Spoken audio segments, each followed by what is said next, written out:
Iran की मिसाइलें लगातार आपके हिसाब से, क्योंकि आज ईद है तो कल वहां ईद थी तो पूरी रात मिसाइलें दागी ईरान ने।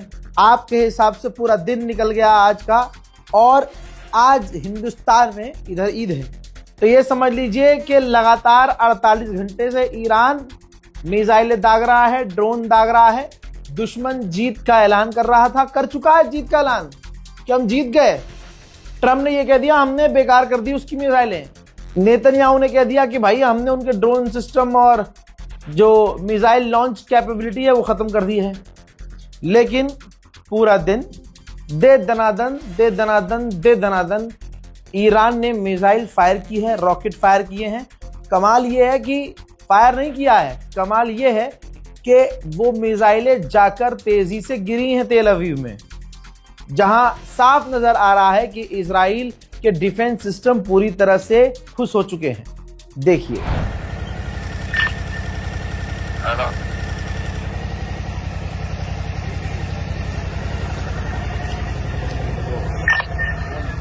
קיבלתי את הדיווח, תודה. לנו שלוש. שלוש אני שומע.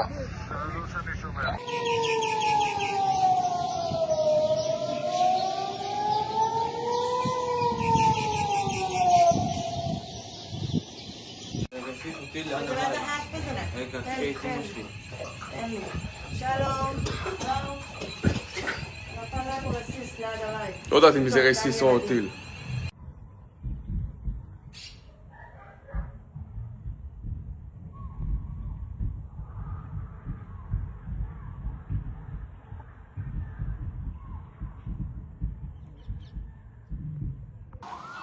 סטלה, זה הגן שלנו, של הלאום.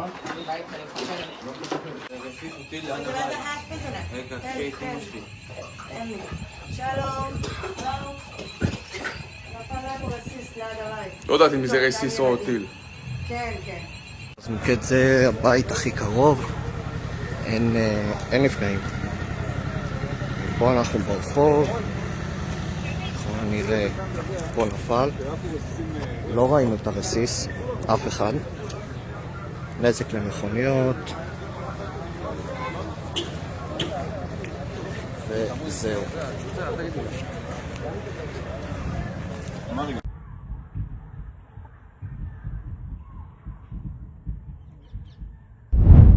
मेरे दोस्तों, मैंने आपको सुबह बताया था, सबसे बड़ी बात बताई थी, सबसे बड़ी खुशखबरी, अमेरिका ने थूक कर चाटा है ईरान पर जो सबसे बड़ी पाबंदियां लगा रखी थी, टेररिज्म की, आतंकवादी देशों का सपोर्ट करना, आतंकवादी संगठनों का सपोर्ट करना, अलाना फलाना, जितने भी इंटरनेशनल पाबंदियां होती हैं ईरान पर अमेरिका ने लगा रखी थी, जिसकी वजह से ईरान तेल नहीं बेच पा रहा था किसी को।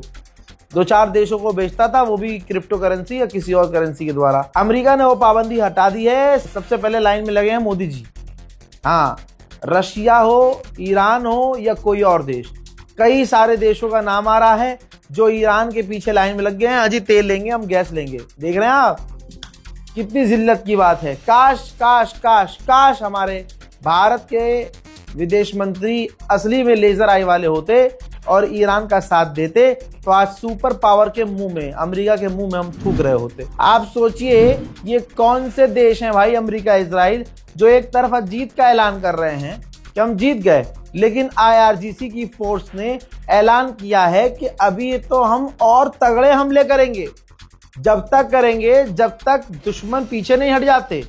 अगर हमारी साइट्स पर हमला होता है, हमारे सिविलियंस पर हमला होता है और हमारे एसेट्स पर हमला होता है तो हम हमले बढ़ा देंगे। भाई हमले बढ़ाने की बात कर रहा है अगला। तुम कह रहे हो कि हम जीत गए हैं, अगला कह रहा नहीं, वो तुम्हारे यहाँ होगा, तुमने ऐलान कर दिया, हम तो हमले बढ़ाएंगे। हज़रात, ईरान मालामाल हो सकता है खतरनाक लेवल पर। एक्सपर्ट पता है क्या कह रहे हैं, ये रही रिपोर्ट। एक्सपर्ट कह रहे हैं कि ईरान से जो पाबंदी अमेरिका ने हटाई है, ईरान एक झटके में $14 बिलियन कमा सकता है। लोगों को जंग में नुकसान होता है। वाह रे ईरान की नीति, वाह रे खामनाई, क्या सिस्टम बना के गए कि दुनिया का नुकसान हो रहा है जंग में और ईरान का फायदा ही फायदा होगा। मेरे दोस्तों, व्लादिमीर पुतिन ने खुद ईरान को मुबारकबाद पेश की है नौरोज की और कहा है कि ईरान हमारा ईमानदार साथी है। उधर इराकी ग्रुप ने आज के दिन भी अमेरिकी ठिकानों को इराक में निशाना बनाया है, जिसका ये वीडियो जारी किया है। अमेरिका जहां कह रहा है कि हमने ईरान को कमजोर कर दिया है, आप अपने दिल पर हाथ रख के बताइए, चाहे आप गैर मुस्लिम क्यों ना हो, चाहे आप हमारे हिंदू भाई क्यों ना हो। अब बताइए, ईरान तो दूर की बात है, ईरान के जो लड़ाके संगठन है ईरान के जो इराक में हैं, वो तक ड्रोन हमला अभी भी कर रहे हैं। वो कमजोर हुए नहीं तो ईरान कैसे कमजोर हो जाएगा भैया? सोचने वाली बात है। इधर पूरे भारत में ईद की नमाज अदा तो की गई, लेकिन ईरान की कुर्बानी, खामनाई की शहादत और ईरान के लोगों को भुलाया नहीं गया। लोगों ने ज्यादातर काले कपड़ों में, सादे कपड़ों में इबादत की, नमाज पढ़ी और जहां जहां से इंफॉर्मेशन मुझे आई, जैसे आप जिगर फट रहा था मेरा ये देख के, भाई कश्मीर के लोग, भाई सलाम रहे भैया कश्मीर के लोगों को, लाखों सलाम भाई। कश्मीर की लेडीज जो गरीब हैं या आम घर सी हैं भाई, इनके पास जो कुछ होता है उनका यही सोना होता है, सब कुछ ये सोना है उनका, ठीक।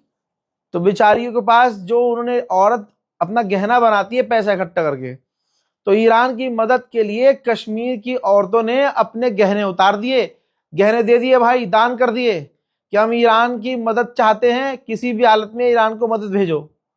वहां लोग अपनी अपनी हैसियत के हिसाब से चंदा दे रहे हैं, अपने अपनी हैसियत के हिसाब से। अल्लाह अकबर, अल्लाह अकबर। ये जज्बा देख रहे हैं, ये कहीं और देखने को नहीं मिलेगा। ठीक ऐसे ही राजधानी दिल्ली हो, मुंबई हो, पटना हो, हैदराबाद हो, हर जगह के मोमिनीन ने नमाज इबादत में किसी की कोई कमी नहीं आई है, बल्कि और मजबूत तरीके से ज्यादा लोगों ने नमाज अदा की, लेकिन अपनी इबादत में, अपनी मस्जिदों में ईरान को, ईरान की कुर्बानियों को, ईरान के जो लीडर शहीद हुए हैं उनकी कुर्बानियों को याद किया गया है। सबकी आंखों में, सबके चेहरों पर ईरान की मोहब्बत नजर आ रही है। राजधानी दिल्ली की तस्वीर, हैदरी मस्जिद की तस्वीर, सोचिए कि राजधानी से भी ये खूबसूरत तस्वीर आ रही है। लोगों ने पहले इबादत करी, खुतबा सुना और उसके बाद ईरान के लिए दुआएं की, एकजुटता दिखाई, कानून नहीं तोड़ा, किसी को परेशान नहीं किया। ये होता है भाई प्रदर्शन, और पूरी ताकत से। जी हां, अगर आप ध्यान देंगे सबके बाजू पर काली पट्टियां बंधी थी, इबादत में कमी नहीं है।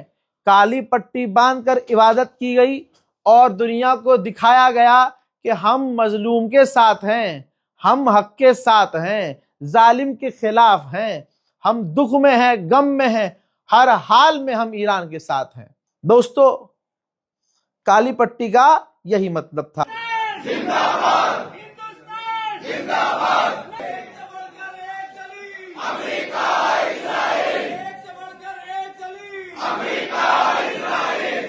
लब्बैक खामनाई, लब्बैक खामनाई, लब्बैक सीस्तानी, लब्बैक सीस्तानी, लब्बैक मुज्तबा, लब्बैक मुज्तबा, लब्बैक या हुसैन, लब्बैक या हुसैन, लब्बैक या हुसैन। करबला, करबला, ए हमारी दर्शना, करबला, करबला, ए हमारी दर्शना, करबला, करबला। तुम कितने हुसैनी मारोगे, हर घर से हुसैनी निकलेगा। तुम कितने हुसैनी मारोगे, हर घर से हुसैनी निकलेगा। नेतन्याहू मुर्दाबाद, नेतन्याहू मुर्दाबाद, डोनाल्ड ट्रंप मुर्दाबाद, डोनाल्ड ट्रंप मुर्दाबाद, अमेरिका मुर्दाबाद, अमेरिका मुर्दाबाद, अमेरिका मुर्दाबाद, इजराइल मुर्दाबाद, इजराइल मुर्दाबाद, इजराइल मुर्दाबाद। ठीक इसी तरह से छौलस सादात इमामिया चौक, उत्तर प्रदेश के लोग, वहां भी ईरान के शहीदों की याद में, उनकी याद में स्टेज सजाया गया, नमाज पढ़ी गई, इबादत की गई। ईद की नमाज के बाद यहां शहीदों को श्रद्धांजलि दी गई, मोमनी इकट्ठा हुए और ईरान के लिए मोहब्बत, प्यार, इज्जत और समर्थन दिखाया। चौलस सादात से ये एक्सक्लूसिव तस्वीर आपने देखी है। पूरा हिंदुस्तान काश काश काश हमारी विदेश नीति भी कुछ इस तरह की होती कि हमारी गवर्नमेंट भी चौड़े में एकदम अमेरिका के मुंह पर थूकते हुए ईरान के साथ खड़ी होती। ईरान से जैसे ही पाबंदी हटी, सबसे पहले कूद के जापान पहुंचा, क्योंकि जापान को काफी दिक्कत हो रही है। जापान ने ईरान से बातचीत की तो जापान के लिए ईरान राजी हो गया, क्योंकि ईरान हमेशा से नरम दिल है। जापान से ईरान ने कहा कि हम डील करने को राजी हैं आपसे, हम आपके तेल के टैंकर को निकलने देंगे, कोई मसला नहीं है। जापान ने फिर अमेरिका की तरफ से पिन मारी कि डील कर लीजिए, आप सीज फायर कर लीजिए। तो ईरान ने कहा सुनिए, सीज फायर तो हम करेंगे नहीं, परमानेंट जंगबंदी हम चाहते हैं। दुनिया का हर पढ़ा लिखा कह रहा है कि ईरान की जीत हो गई, कि खुद जो पाबंदी लगाई थी अमेरिका ने खुद हटा दी। लेकिन वही वाली बात है, बिल्कुल मोदी सरकार आप देख रहे हो तो आपको समझ में आएगा ये चल क्या रहा है अमेरिका में। वहां यूएन का जो चीफ है अमेरिका का, भाई उसने CNN पे कहा है कि ये जो ईरान के ऊपर जो पाबंदी हटाई है अमेरिका ने, ये ईरान की हार है। हजरात, अगर कोई सच में गू भी खाता है ना टट्टी, भाई वो भी कह देगा कि ये हार नहीं जीत है। ईरान अंधा पैसा कमाएगा, रिपोर्ट ये कह रही है। और अमेरिका अपनी इज्जत बचाने के लिए कह रहा है कि ये तो ईरान की हार है। वो इतना पैसा कमाएगा, इतना, और देशों से पाबंदी हटेगी, उल्टा ईरान तेल बेचेगा खतरनाक तरीके से। ये तो ईरान का नुकसान है। ये कैसे नुकसान है भाई? ये तो माला माल हो गया ईरान। और सुनो, ईरान से पाबंदी हटाई है, ईरान को जिसका मन करेगा उसको तेल बेचेगा। जबरदस्ती थोड़ी ले लोगे जाके, ईरान को लगेगा भाई नहीं बेचना, तुम्हें किसी को नहीं बेचना, नहीं बेचेगा, नहीं कमाएगा। ये क्या बात हो गई कि ईरान की स्ट्रेटेजी फेल हो गई? अबे तुम फेल हो गए। हजरात, ईरान ने F-35 को टारगेट करके अमेरिका और अमेरिका की तमाम डिफेंस की कंपनियों को हिला दिया। डोनाल्ड ट्रंप को अभी तक दस्त लगे हुए हैं कि ये हुआ क्या। अभी उस गम से निकला नहीं था अमेरिका कि तेहरान के ऊपर ईरान ने एक बार फिर से अमेरिकी फाइटर जेट को निशाना बनाया। अमेरिकी फाइटर जेट की इतनी हवा निकल गई कि उसको फ्लेयर्स दागने पड़े। जी हाँ, उसको फ्लेयर्स यानी उसे आग के गोले छोड़ने पड़े कि ईरान की मिसाइल आकर हमारे चूतड़ों में न घुस जाए दोबारा। और एक और फाइटर जेट के गिरने की खबर से अमेरिका मुंह के बल गिरे और जलील हो जाए। फ्लेयर छोड़ने पड़ गए। वो देख ली ना फुटेज आपने। उधर यहाँ हिंदुस्तान में ईद मनाई गई, उधर ईरान में भी ईद मनाई गई, नौरोज वहां भी मनाया गया, लेकिन जनाजे वहां भी उठाए गए। अपने प्यारे के वहाँ ईद की नमाज के साथ साथ वहाँ के शहीदों के नमाज जनाजा भी आप देख सकते हैं। मेरे दोस्तों, वहाँ जवान हो, बच्चा हो, बूढ़ा हो, कोई भी हो, कमांडर हो, ऑफिशियल हो, अनऑफिशियल हो, लोग वहाँ शहीद हो रहे हैं। ईरान ने सबकी कुर्बानियाँ दी हैं। ये तस्वीर बता रही है कि ईरान की आवाम के दिल में कोई डर, खौफ नहीं है। मोहतरम हजरात, इस वीडियो को शेयर कीजिएगा, अपनी राय कमेंट में ज़रूर लिखिएगा। जय हिंद।